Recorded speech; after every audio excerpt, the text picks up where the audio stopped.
The UP is one of the few spots in North America you'll find a pasty. It's the only spot in North America you'll find a natural luge track. It's a beautiful sunny day and I'm in Negaunee for a look at the sport of luge. And a look at photography in the UP. 9 million acres of forest, 1,700 miles of continuous shoreline, 4,300 lakes, 12,000 miles of streams, more than 300 waterfalls, 15 counties, 2 time zones, and 1 area code. Welcome to the Upper Peninsula. Welcome to 906 Outdoors.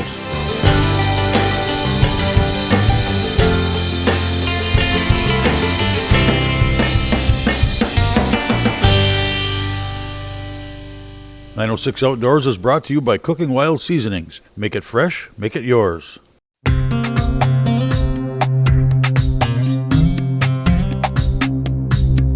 The Upper Peninsula Luge Club in Negaunee is home to one of only 5 lighted natural luge runs in the world, and the only natural track in the United States. The track is a half-mile long and features a 289-foot vertical drop. All I know is it's one very fast way to get from the top of a hill to the bottom. This luge track, Lucy Hill, is the only one in North America, and there are other artificial tracks in Salt Lake City, Lake Placid, and in Canada, but we have the only flat track natural luge hill in North America. What that means is we have people here that come from throughout the U.S. A few weekends ago, we had people from Alaska, we've had people from Maine, we've had people from New York, Tennessee, of course the surrounding states, Florida, and this year we've had exchange students with families coming from Chicago and Big Bay, and the exchange students were coming from Spain, France, and Slovakia. By having this area and having it have the public sliding open, we have a wide variety of people that are learning about natural track luge. Make sure your sled is going where you want it when you put the brakes on. Otherwise, you're going to continue that no matter how much you do this or this or this. It's still going to go that way because the brakes are on. The minute you took your brakes off, your shoes up, sled went over that way, didn't it? Yeah, right. Okay. But you're aiming for the snowbank and you continue to go for the snowbank because the brakes are on. Right. Okay. That makes perfect sense. As far as the athletes, this is the only place they get to train on ice. When they're going over to Europe, we don't get our ice on the track till the end of December. They're usually going the day after Christmas. So they don't get a whole lot of ice time before heading over for their training in Europe. But once they get back here, they can continue working on the skills that they've honed in their 3 to 6 weeks over in Europe, sliding with the Italians, the Russians, the Germans, Ukrainians. Then they also have this wonderful opportunity to build relationships with FIL, Federation of International Luge kids. For the kids here, that's, they may start as a Cub Scout and work their way up, and they decide, hey, we want to be part of the club, and they work their way up the track and hone in their skills. Then it's a determination of who has the skills and who also wants to go over to Europe and compete on the tracks over there. The kids have to decide that they want to put in the time and effort and have the opportunity to go spend a few weeks or a month and a half over in Europe. There's not too many programs that I can think of where they have that opportunity. The junior group is from 14 to 19, and then the seniors are 20 and up. So most of our kids here are 16 and under. We have one who is 18 also. It's a challenge to get people to say, hey, yeah, I'm going to put my effort into this. But once the kids get it and they have the drive, it's amazing what the parents can do to make things happen and give them the opportunities that not many people have. Today's show is brought to you in part by Rapid River Knife Works, home of Michigan's largest custom knife factory showroom. The sleds are made in Europe. They run about $2,500, $2,300. They are competitions, so they're only used for the elite athletes. The sleds got to weigh no more than 14 kilos, which is about 32 pounds. The steels are razor sharp, and The real competitive lugers could actually shave with that steel. That's how sharp it is. They're razor sharp. And we'll go down to actually use ceramics on the steels to make sure that they get a razor sharpness to them. And actually the steel, if you look, there's little marks here, and the steel from here to here is going to be somewhat round. The steel from here to here is a transitional area. And the burr, actually, there's a burr, we call a burr on it, or a grub, and that will actually be a burr that would cause that steel to steer a certain way, which we want it to do. And then from here down to here is going to be your actually sliding edge, and that's going to be a razor sharp. And if I actually took my nail and went like that, you'll see that I leave some of my nail there. And then from here to here is a transition again, and then from here to here it's going to be dull. It's got finger guards. The finger guards, of course, that's required by FIL, so that if you were to start to tip the sled, instead of putting your hand here, which you can imagine is what's going to happen with your fingers, you're not going to have any left. Your fingers would come here and grab this finger guard, and they're going to be protected. You have a pod, what we call a pod, which you sit in the pod. It clamps you in because when you're steering down, you're going through a large curve, you can move your butt and it'll hit against that, and that sled will actually turn very sharply. You have the seat here, and you have a horn. You're going to be pulling on that sled, and if you didn't have something here to stop you, you're going to go right off that sled. The kuffens is what you actually steer the sled with. Your legs are up here, and as you can see, it's somewhat flexible when I move that. And when I'm going to steer, I'm going to put my leg onto the kuffen, and I press down, and that's going to cause, if I put it to the right kuffen, I'm going to go left. If I put it to the left kuffen, I'm going to go right. The rein, we always have a rein. The rein is that if I'm in a huge corner, a 90-degree corner of that, I'm going to put pressure on the kuffen and pull on the opposite side of the rein. It's going to cause me that sled to pivot and go through that curve. The training sled, it has finger guards, but the steels are not a good deal, but it'll suffice for getting down for training. Just like the other one, it has a pod. But it's not a racing sled. It's good enough for training, for get someone first on the sled, but not good for competition. You wouldn't never use that for competition. I was national champion back in 86, 87, and then the United States named me coach in 1987, 88 I coached. I gave everything I wanted, and it was time to step out of it. And so I did, in 89 I stepped out of it. And back in 2015, the United States Luge Association let go of the coach. They asked me if I wanted to coach again. I'm feeling, my God, I've been out of it for so many years. And I said, let me think about it. My wife said, of course. And so I called back and accepted. It's a challenge. Yeah, it's enjoyable. I work with the most fantastic kids in the world. They're unbelievable kids. I'm traveling throughout Europe and all the different countries and working with all the different countries, the different coaches. There's nothing like in the world coaching young men and women. So I got into luge. I started doing artificial luge, which is like what you see in the Olympics, but it just was too far away and wasn't really going to work out for us. So I decided to come here and try it out, and I just kept coming every weekend until I made it to the top. And eventually I was good enough to go overseas, so I've been there 2 years now. And it's awesome meeting people from like a bunch of different countries like New Zealand, Russia, Serbia. It's just a different experience over there with a lot of different tracks. We do all the Junior World Cup races and pretty much every race we can get into over there. So we participated in 6 races, but right now natural luge isn't an Olympic sport, but there's a chance it'll go into the Olympics in the future. 6 years ago I started. I came out here with my scout troop, and I loved it. So I just kept coming back and coming back. And yeah, now it's 6 years later, and I've been to Europe 3 times, racing in the World Cups. It's really fun. You get to meet people from all over and talk with people from 18 different countries. I have friends from 4 different continents. It's a great experience. They represent the United States of America.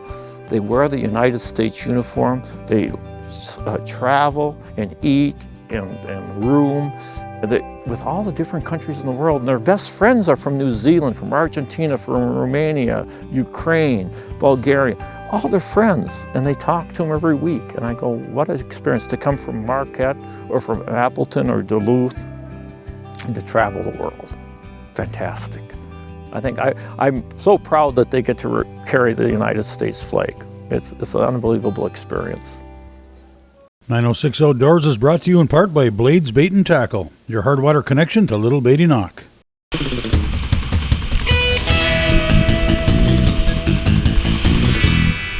Going down the track is very thrilling. You go down and you just try not to crash and stay in control. It's a good time. Just make sure you don't crash into the wall, snowbank, yeah.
Track was built in 1990. There's underground plumbing all the way up to the top, and we have overhead lighting so we can do night races. And we also have the Friday night public slide, so they're sliding under the lights. And typical hours are Friday nights from 6 to 9 and Saturdays from 11 to 3. We also have online registration if you have a group. We have a group fee, and we can set up a special time for you, or that goes for individuals too. I am originally from downstate, so we moved up here in like 2017, and then so at Hakey Lunta that year, we tried this, and I just immediately fell in love with it, and I've been doing it ever since. It's unique. It's a very unique sport. This is the only place you can do it in North America. And when me and my family ever try something new up here, we always say you can't do that downstate. This club provides most things. You get the shoes with the spikes on them, you get the helmets. All you really need is to bring your winter stuff, and you can go down. It's $10. Go down as many times as you want. The public slide is right alongside, and they have a straight run, and we give them the opportunity to weave through the cones. The first goal for everybody is starting at the maple tree. Some of them, they've hit the banks. Others, they have gone straight through, and we move them up. And as long as they're going down in control, sliding safe, we'll continue to move them up the public slide. When they ask, well, hey, can we go to the competition side? We have to go through kids coming in with a physical and be a member of the club. So more often when the public comes, they're sliding on the public slide, and we'll put in the cones, and we have a near 90-degree turn that they can try to work on. So there's plenty of opportunity for the challenges that the competition kids see further up the track. I came here a year ago. It was really fun, and so I kept coming back, so I paid for a membership. The first year I went from the second gate, which is at somewhere near the top of the hill, and now this year I'm at the junior start. 906 Outdoors is brought to you in part by L&M Fleet Supply, proudly serving the Northland for over 30 years.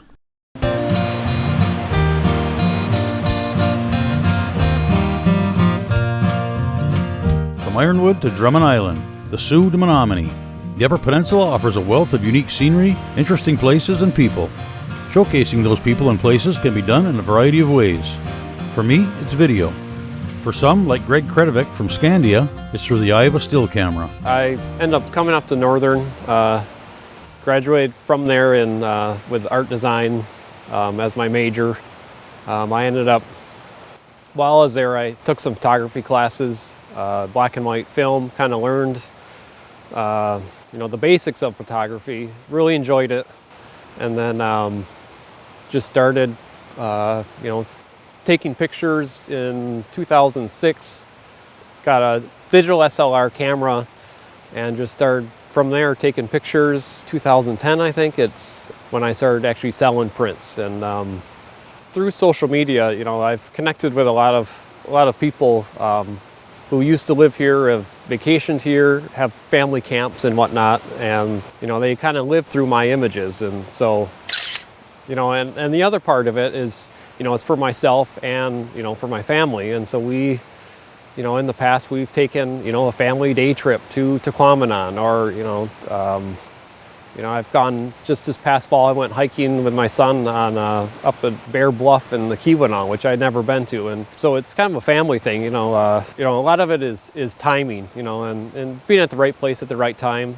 whether it's the lighting or just nature itself, how it presents itself.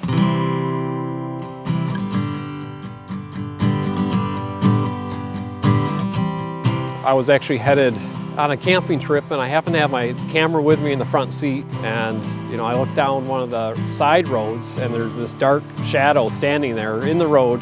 And so I was kind of driving real slow, and sure enough, there he is standing at the edge of the water. And so I jumped out immediately, and of course it spooked him, but I got some pretty cool shots.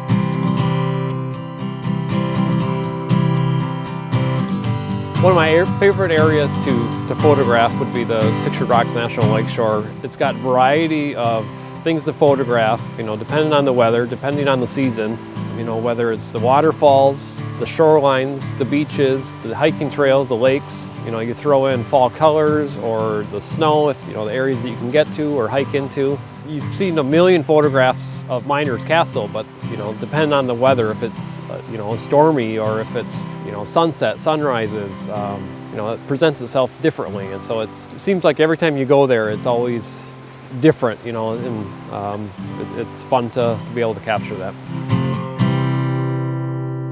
First time I ever photographed Northern Lights was actually probably 3 years ago, and that was out at Little Presque Isle, but it was a show, and so that, always fun to capture. And I'm out there most of the time by myself. Is anyone else seeing this? It's they're always different, just like how strong they can be. If colors that the camera is able to capture, it's always fun to go somewhere different to see how you can capture them, not just the Northern Lights, but what's in the foreground, if it's the lighthouse or if it's trees silhouetted. Kind of turns it into more than just taking pictures of the Northern Lights. Just like out here, it's more than just taking a picture of a waterfall. It's kind of telling a story or just capturing the scenery as a whole. My favorite thing too is, the weather. When it's windy and rainy and whatnot, that's some of my favorite time to be out, especially along with Lake Superior, and the waves and the power of, the water making impact with those rocks is an awesome sight. As far as cameras go, with digital SLRs, to me the pictures don't look as flat. There's a depth to them, allows you to buy different lenses. You can get a much wider lens to capture more. You can get a more zoom lens, which allows you to reach farther.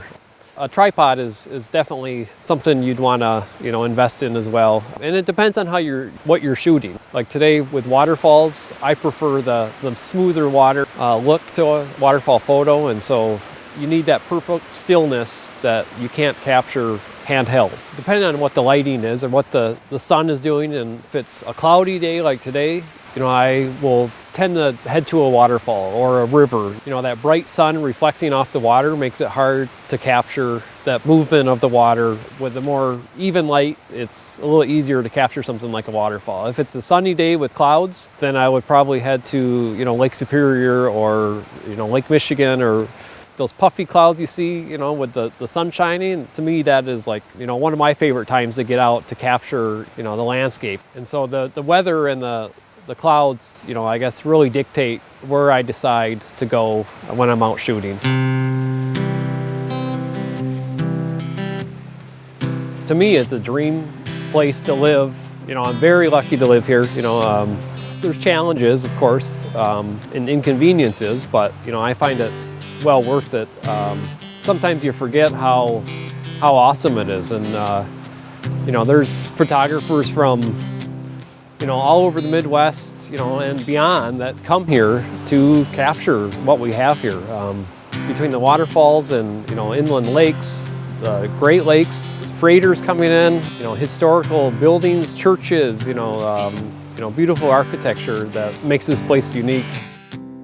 But I love just, you know, getting away from what's happening in the world and, you know, being out in nature and, you know, just enjoying the sounds or the sights, you know, and I'm not getting rich by it by any means, and, you know, but it's something I like to do. I never thought, you know, just being an average someone with a camera, you know, and it's led me to, you know, get my photos, you know, picked up in magazines or I've had some in TV shows nationally and have seen them on the Weather Channel, or, you know, it's fun seeing your work out there, you know, beyond just something hanging on the wall. And so you're kind of helping people, you know, find new places to go and see and discover.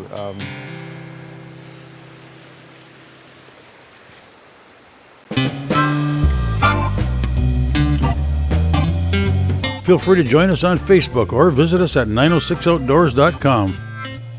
All of us here at 906 Outdoors would like to wish all of you a very Merry Christmas. When all the shopping and craziness is done, take some time to sit back, relax, and think about Christmas. Thanks for watching another year of 906 Outdoors.